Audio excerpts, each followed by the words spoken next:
sur le plateau. On va peut-être retrouver les réactions de nos téléspectateurs au sortir de cette émission. Mais, cher monsieur, on va quand même toucher un mot en ce qui concerne la deuxième thématique qui nous intéressait ce soir, notamment ce sommet Union européenne-Union africaine. Le président français Emmanuel Macron souhaite une fois encore que la coopération se fasse sur de nouvelles bases.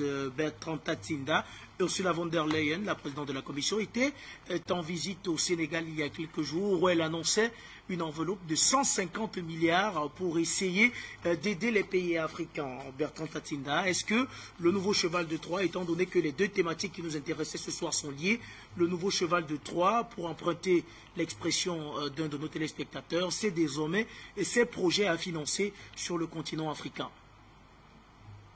Disons qu'il n'y avait pas de sommet Union européenne, Union africaine. Il y avait des Africains qui sont allés, qui ont été convoqués. Et comme toujours, c'est lamentable et c'est choquant. Parce que l'enjeu est clair. La France, l'Union européenne, veut s'opposer à l'influence de la Chine à partir de ce que la fille a développé comme concept, les nouvelles routes de la soie. Il y a mis un certain nombre de moyens. La France se rend compte que de plus en plus sur le plan économique, la Chine prend de l'importance et la Russie commence à prendre de l'importance. Quelques chiffres. Quand on voit les pays exportateurs en Afrique, la Chine est à 111 milliards de dollars. La France est à peine à 30 milliards de dollars. Quand on voit les créanciers de l'Afrique, la Chine détient 60% de la dette bilatérale des pays en dessous du Sahara. En 2020. En 2000, elle était de 3%. Donc, de 2000 à 2020, elle a cru de 57%. Qu'est-ce que vous faites de sérieux quand vous convoquez les présidents en dessous du Sahara sans que Xi Jinping n'y soit? Qu'est-ce que vous faites de sérieux? C'est un blabla. Je continue. Quand on voit des pays qui investissent en Afrique, la Chine est le premier investisseur dans pratiquement une vingtaine de pays africains. Premier investisseur. Ce n'est pas forcément le partenaire économique. Parce que le premier partenaire économique du Cameroun, c'est le Nigeria. Mais le premier investisseur. Donc, vous voyez donc que tout ça crée un problème à l'Union européenne qui se dit, ben, il faut contrebalancer tout ça. Et qu'est-ce qu'ils proposent à la place? Ils proposent ce qu'ils appellent un projet Global Gateway. C'est réussir à trouver 300 milliards de dollars. Déjà jusqu'en 2027. Ils n'ont pas d'argent là. Quand il y a eu le sommet Afrique-Chine, Xi Jinping avait 60 milliards de dollars sur la table. C'est-à-dire qu'il a salué les chefs d'État africains en disant, veuillez vous asseoir. Il y a 60 milliards de dollars. Sauf que les Africains ne veulent pas réfléchir. Nous avons déjà crié ici qu'on ne va pas rencontrer des gens, quelqu'un comme Xi Jinping, qui a 11 millions de Chinois qui réfléchissent tous les jours, à ce que la Chine soit au-dessus de tout le monde dans le monde. 11 millions. C'est-à-dire, ce sont les rapports des think tanks à l'intérieur du Parti communiste. Vous n'allez pas réfléchir avec quelqu'un comme ça qui fait la tête de 11 millions de réflexions des Chinois les plus brillants quand vous n'amorcez aucune réflexion. Que sont devenus les 60 milliards de dollars? Les Africains se sont contentés de faire la photo avec Xi Jinping et de vouloir que dans les 60 milliards de dollars, on cherche quelques milliards de dollars pour leur construire des ponts. Eh bien, M. Macron, lui, l'a compris. Il explique que moi, avec les pays de l'Union européenne, je veux trouver 300 milliards de dollars. Et vous savez comment ça va vous être octroyé? Ça va vous être octroyé sous le fonds de prêt par la Banque européenne d'investissement. Et ça sera garanti par des organismes publics comme l'AFP, l'Agence française de développement, et les États. Donc ils n'ont pas d'argent, ils veulent réendetter l'Afrique à l'Europe et par là, par des rapports géopolitiques, tenir l'Afrique. Mais moi, il y a quelque chose qui me fait extrêmement mal. Je veux citer le nom de deux pays. Pour sortir rapidement, Ben. Rapidement. Vraiment, on va revenir dimanche. Je promets que Banda sera là dimanche. On a beaucoup à dire. Effectivement. Nous, on va même solliciter de refaire les émissions de 14h à minuit. Celui qui est fatigué va dormir. On veut parler. C'est-à-dire que Ruben Ounobé se tenait le matin à 8h avec des gens comme Charles Assalé, au sein de Afana, nos pères historiques de l'UPC. Ils parlaient 4 jours. Quand tu es fatigué, on partait. Tu dormais, tu revenais, ils continuaient, ils s'expliquaient parce que les problématiques sont importantes. Effectivement. Donc, quand vous avez un pays comme le Nigeria, c'est quand même 65% du produit intérieur brut de la CEDEAO. Comment le président du Ghana peut se déplacer? Et dans les problématiques à l'intérieur de la CEDEAO, on n'entend pas parler du Nigeria. C'est M. Ouattara qui est aujourd'hui, à la limite, le doyen, celui qui décide. Suivez la conversation avec M. Abou Sissé. Il explique que je veux me rendre à Accra, après je veux me rendre à Addis Abeba, à la limite j'irai en Europe. Pas un seul instant, il ne met l'hypothèse qu'il y aura une discussion avec un partenaire qu'on appelle le Nigeria. Ça nous surprend, parce que rien également de sérieux ne peut se faire au sein de la CEDEAO sans ce pays. Il n'y a pas de CEDEAO sans le Nigeria. C'est l'acte de Kano qui est l'acte de naissance de la CEDEAO. La CEDEAO naît au Nigeria. Première chose. Deuxième des choses, je dis à mon frère Marc qu'il a raison. Notre partenaire tchadien. On finira par demander à notre partenaire tchadien que fait la plus grande présence militaire française au Tchad. On peut s'aimer, on peut s'adorer, on peut même être dans une alliance militaire et se poser de vraies questions en se regardant droit dans les yeux. Monsieur Yam Timba vous explique qu'il n'y a pas de discussion tant que 1 millimètre carré d'une île épars sera occupé par la France. Mais nous, à moins de 2 heures de vol de Douala, où je me trouve, nous avons la présence militaire de 5700 soldats français au Tchad. Et au-delà de ça, Macron vous explique qu'il se redéploie au Niger et dans les pays du Golfe de Guinée. Il n'y a aucun pays du Golfe de Guinée. Il veut parler du Tchad. Mais à un moment donné, il faut qu'on regarde nos partenaires tchadiens. Et c'est là où vraiment le fils d'Ebi sera bien obligé de s'expliquer avec nous. Je veux bien qu'on nous dise qu'il a la meilleure armée. D'ailleurs, on le dit, une armée solide, une armée dynamique, une armée habituée au combat du Sahel. Mais qu'on fout dans la France chez toi? Si tu as une armée aussi solide qu'on le dit, qui se déploie, qui peut se projeter même au point d'apporter un soutien au Mali, parce qu'il y a un accord bilatéral, les soldats tchadiens sont au Mali. Effectivement. Que fait la présence de 5700 soldats tchadiens? Mieux, au point où des rebelles peuvent venir faire assassiner à 300 km de la capitale le père historique de cette armée. J'ai nommé le maréchal Idriss Déby. Eh bien, Bertrand Tatinda, la question reste en suspens. Peut-être on aura la réponse dimanche. Qu'allez-vous à partir de 14h? On sera de nouveau là pour rentrer dans le fond.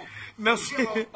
Merci à vous, Bertrand Tatinda. Bien, Samuel Tedor Yumbi, on va également prendre votre dernière réaction, étant donné que du côté de la réalisation, on met la pression pour vraisemblablement sortir. On va toucher un mot sur ces accords de coopération à venir souhaités par le président français Emmanuel Macron, nouveau cheval de Troie pour tenir l'Afrique, comme Bertrand Tatinda l'expliquait.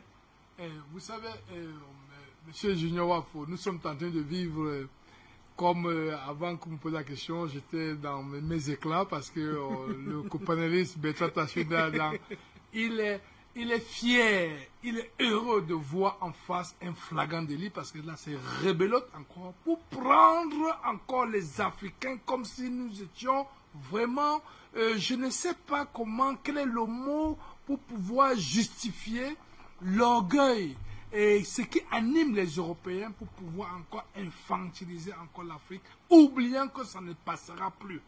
Même comment un chef d'État, les Européens peuvent vous dire qu'on va vous trouver de l'argent, nous sommes en 2022, donc dans 5 ans, vous aurez 300, vous aurez 1 000 milliards. Donc nous rêvons encore, nous ne rêvons plus en Afrique. En Afrique, on ne rêve plus, nous sommes réalistes. Il a pris un exemple qui est palpable que M. Jinping dit, asseyez-vous, voilà les biscuits, 60 milliards sur la table que je vous accueille avec. Ce n'est pas 60 milliards de francs CFA, c'est 60 milliards de dollars. Mais là, vous vous retrouvez avec les Européens qui vous disent on a 380 milliards qu'on va vous donner dans 5 ans. Je viens faire quoi chez vous?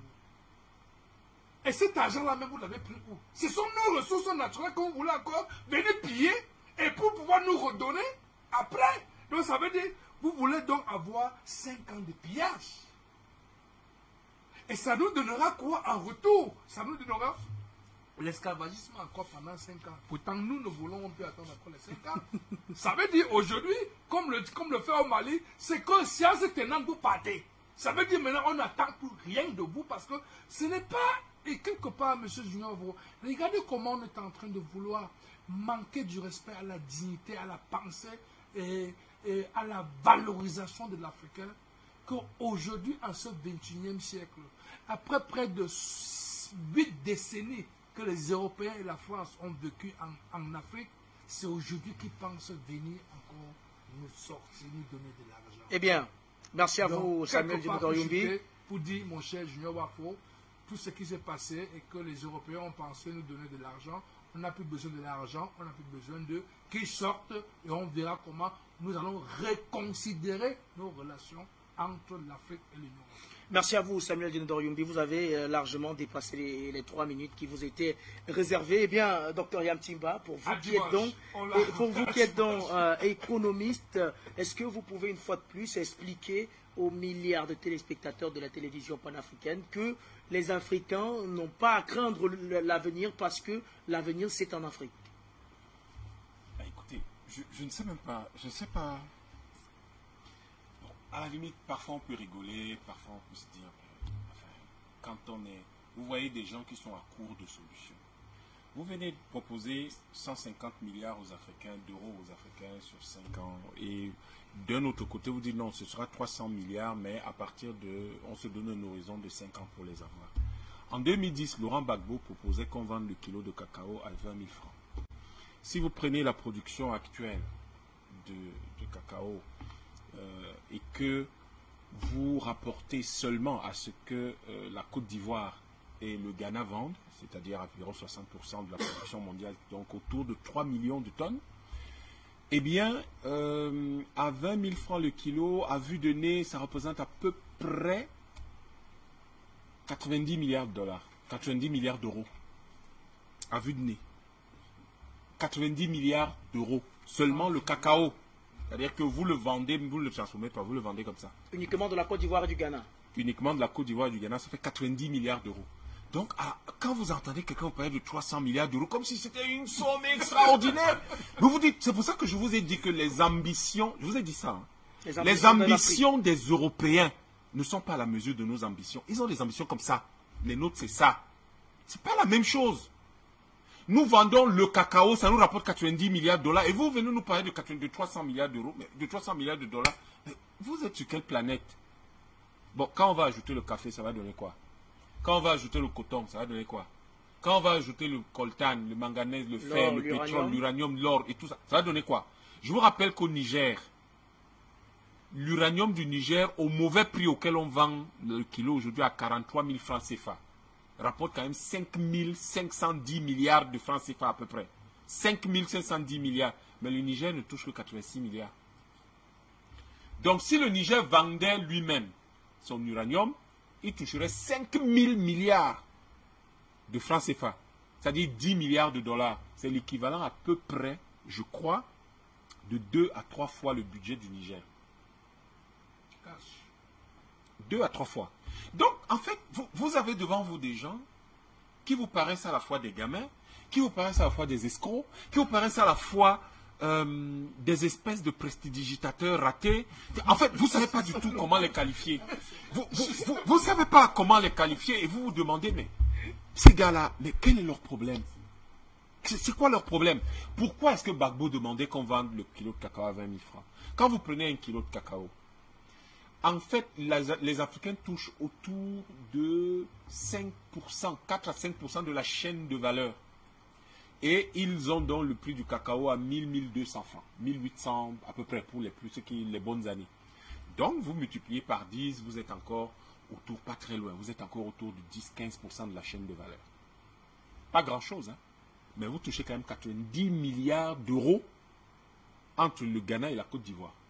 Quand vous ajoutez le Cameroun, c'est à peu près 10%.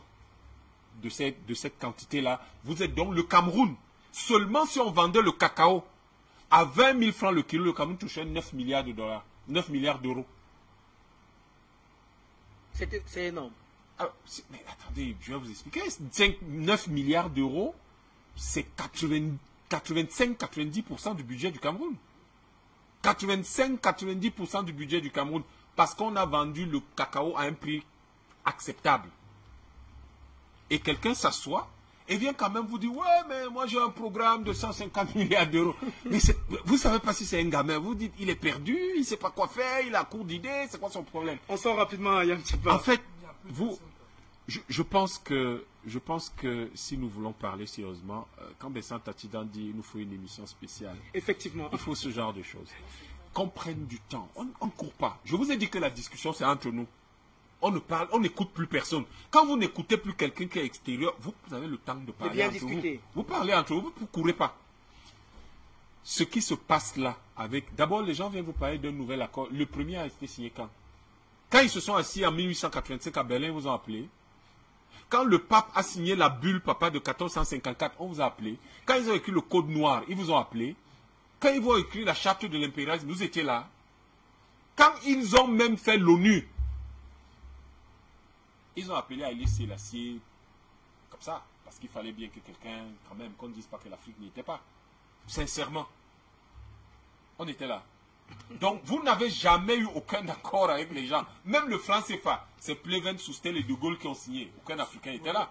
Donc, quand vous avez des gens avec qui vous n'avez jamais rien signé, et ils viennent vous dire un nouvel accord, ça m'appelle un New Deal de brillant. Mais en fait, à la limite, je vous demande encore, c'est un prestidigitateur raté, c'est un gamin, c'est un escroc, c'est quoi? C'est qui?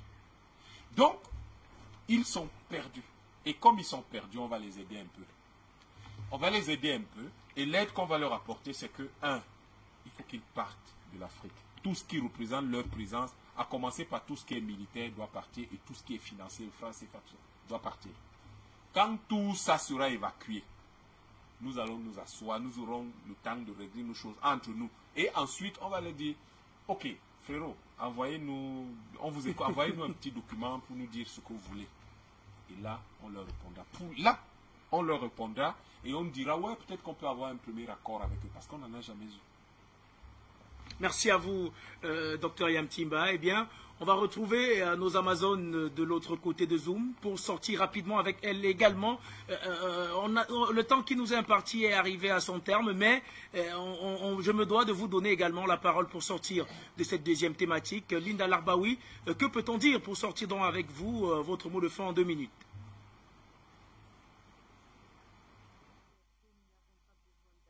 Il y a des pays africains qui ont assez d'argent, notamment l'Algérie, qui n'a pas de dette extérieure et qui peut faire beaucoup de choses sans attendre quoi que ce soit, pour la simple raison que la sécurité de l'Algérie, c'est la sécurité de l'Afrique et vice-versa. Et vive l'Afrique, et on se débarrassera bientôt de ce cancer. Amina Fofana, la dame de fer de Bamako, comme j'aime bien vous appeler, que peut-on dire pour sortir avec vous? Vous avez l'honneur de conclure cette émission.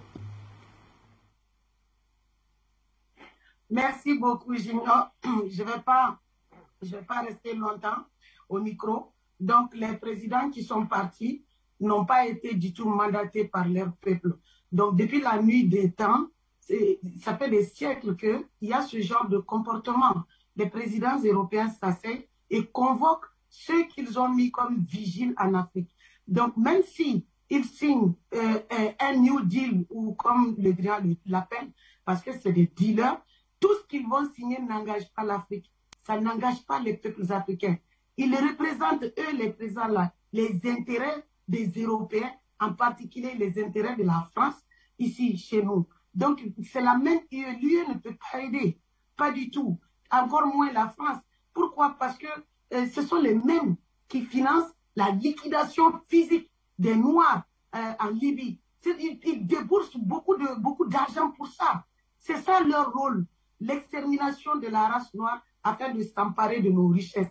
Donc on doit nationaliser tout ce qu'on a. Et c'est ce que le Mali est en train de faire. Et je pense que dans le futur, c'est toute l'Afrique qui va se diriger vers ça. On n'a pas besoin d'aide. ça fait depuis 2020, septembre 2020, on n'a pas reçu d'aide. Le Mali vit vraiment sur fonds propres. Donc, ça veut dire qu'on peut se passer de ces gens qui ne nous représentent pas du tout, des gens qui ne veulent pas de notre bien. Donc, on a intérêt, l'Afrique, les peuples africains ont intérêt à pousser leurs dirigeants à nationaliser les ressources naturelles, comme c'est le cas au Mali. Merci à vous, Amina Fofana. Nous sommes donc arrivés au terme de cette émission. Merci à tous les téléspectateurs qui nous ont suivis. Merci à tous ceux qui ont participé. Merci également à nos panélistes Bertrand Tatindal, Dr Yamtimba, Samuel Djedodor Youmbi, Linda Larbaoui et Amina Fofana. Merci à vous d'avoir participé au débat. Ceci n'était qu'une mise en bouche en prélude à la grande émission de dimanche qui sera très certainement orchestrée par les mêmes invités. Quant à moi, je vous retrouve pour d'autres éditions, toujours sur la télévision panafricaine. Restez sur Afrique Média car nos programmes se poursuivent. Mesdames, Messieurs, bonsoir.